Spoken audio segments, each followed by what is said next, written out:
লঙ্কা টি10 super লিগে সাকিব আল হাসানকে allrounder ক্যাটাগরিতে দলে টেনেছিল গল মার্ভেলস, কিন্তু আইসিসির আইনের মারপ্যাচে পড়ে সেই নাম্বার 75 এর এবার গলের হয়ে বলটাই করা হচ্ছে না।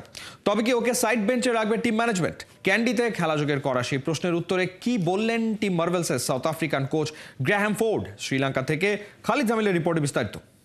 হাসানের টিম গল মার্ভেলস, বাংলাদেশের সাকিব আল হাসান তার কোচের সঙ্গে আলোচনা করতে চাই। তার কারণটা হচ্ছে সাকিবকে নিয়ে অনেক ধরনের প্রশ্ন এসেছে, সাকিব আল হাসানের ব্যাটিং টেকনিক এবং তার বোলিংয়ের বর্তমান অবস্থা। Coach, thank you very much for your kind time. What is your thought when you pick Shakib Al Hasan for Galle Marvels?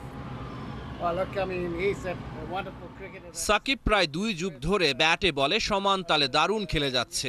প্রতিপক্ষ হিসাবে বেশ কঠিন। তার মতো একজন সিনিয়র প্লেয়ার ড্রেসিং রুমে থাকলে তরুণরাও শিখতে পারবে, আর শ্রীলঙ্কার কন্ডিশনটাও তার সাথে যায়। সেজন্য সাকিব ছিল আমাদের খুবই ভালো একটা choice.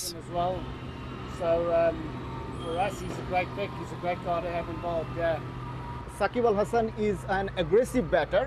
Back in last 18 years in international cricket, this kind of batting was not there. What do you think about his new batting technique, aggressive batting? Do you prefer this kind of batting, or is there any game plan between this, or Sakib Al Hasan's own plan it is? I think game plan is the key word. সবকিছুর মূলেই তো game plan থাকে। সাকিব এমন একজন player যে খেলাটা দারুণভাবে read করতে পারে। টি10-এ তার স্ট্রাইক রেট বেশ ভালো হলেও এখানে 2-1 বোলারকে দেখে শুনে খেলছে আর বাকিদের অ্যাটাক করছে। এদিক থেকে সে খুব স্মার্ট। তাকে টি10 খেলতে দেন, সে সেই টোনে খেলে যাবে।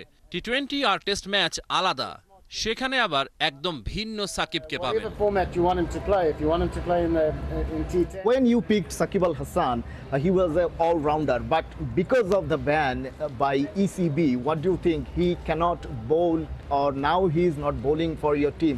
What is the real crisis? Well, sadly, I mean, for many years. Shakib দারুণ একজন ইম্প্যাক্ট বোলার।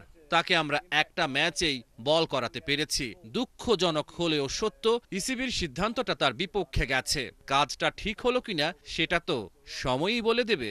আমরা তার বোলিংটা না পেলেও এখনো সাকিব দারুণ একজন ব্যাটার, সেই সাথে অভিজ্ঞতা তো আছেই। তাই যত বেশি ম্যাচে সম্ভব তাকে আমরা একাদশে চাই।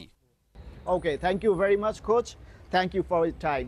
প্রতিকূল পরিস্থিতির সঙ্গে মানিয়ে নেয়ার অশেষ ক্ষমতাধর হয়ে যেন এই পৃথিবীতে এসেছিলেন সাকিব আল হাসান। এখনো পর্যন্ত সেই কাজটা দারুণ ভালোভাবে করে যাচ্ছেন টাইগার অলরাউন্ডার।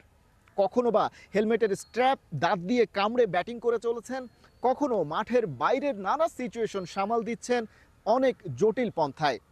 সাকিবের সামনে এখন যে সিচুয়েশনটা, সেটা অনেক বড়ই বলতে হবে। তিনি বোলিং করতে পারছেন না, এবং তার উপরে ইসিবির যে নিষেধাজ্ঞা, সেটা অটোমেটিক্যালি আইসিসির রুলস অনুযায়ী কার্যকর হয়ে যাচ্ছে বাকি ক্রিকেট বোর্ডের অধীনে খেলাগুলোতেও। সাকিব আল হাসান শেষ পর্যন্ত কিভাবে ফিরবেন সেটা দেখার অপেক্ষা থাকছে। আর কোচের সঙ্গে কথা বলে যেটা বুঝতে পারছি আমরা, সেটা হচ্ছে এই মুহূর্তে ব্যাটিংয়ে ফোকাস করা ছাড়া যেহেতু কিছু করার নেই, তাই সেটা দিয়েই দারুণভাবে নজর কাটতে মরিয়া tiger allrounder. Khalid Jamil, 71, Pallekele cricket stadium, Kandy, Sri Lanka.